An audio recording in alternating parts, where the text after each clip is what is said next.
திமுக தேர்தல் வாக்குறுதிகளின் 10% கூட நிறைவேற்றவில்லை என அதிமுக மருத்துவர் அணி இணை செயலாளர் டாக்டர் சரவணன் தெரிவித்துள்ளார்.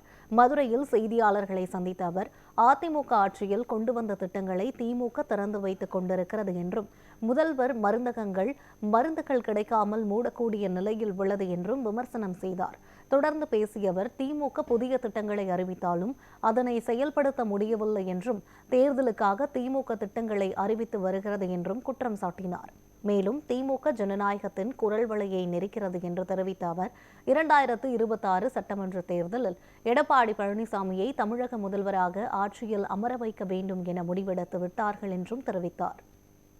இன்றைய ஆளும் திமுக அரசு திறந்து வைக்கக்கூடிய திட்டங்கள், தொடங்கக்கூடிய திட்டங்கள் எல்லாம் நீங்கள் பார்த்தீங்கன்னா, அதிமுக ஆட்சி காலத்தில், புரட்சித் தலைவி அம்மா அவங்க ஆட்சி காலத்தில், அம்மாவின் மறைவுக்கு பிறகு கழகத்தின் பொதுச் செயலாளர் எடப்பாடி அவருடைய ஆட்சி காலத்தில் தொடங்கப்பட்ட திட்டங்கள் பாதி முக்கால்வாசி முடிந்து இருக்கிற திட்டத்தை இந்த 5 வருஷத்தில் இப்போ முடித்து அதுக்கு திறந்து பேர் வைக்கிறாங்க. அடுத்த வீட்டு குழந்தைக்கு பேர் வைக்கிற மாதிரி பேர் வச்சுக்கிட்டு இருக்கிறாங்க. இதுதான் இந்த அரசாங்கம் செய்து கொண்டிருக்கிறது. அவங்களுடைய சொந்த திட்டங்கள், அவங்க தொடங்கின திட்டங்கள் எல்லாம் எப்படி இருக்கிற நிலையை பார்த்தீங்கன்னா மிகவும் மோசமான நிலையில் இருக்கிறது.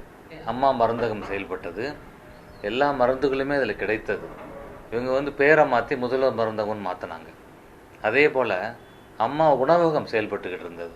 700க்கும் மேற்பட்ட அம்மா உணவகங்கள் தமிழ்நாட்டில் மிக குறைந்த விலையில் சாமானிய மக்களுக்கு பயன்படக்கூடிய வகையில் நடந்து கொண்டிருந்தது.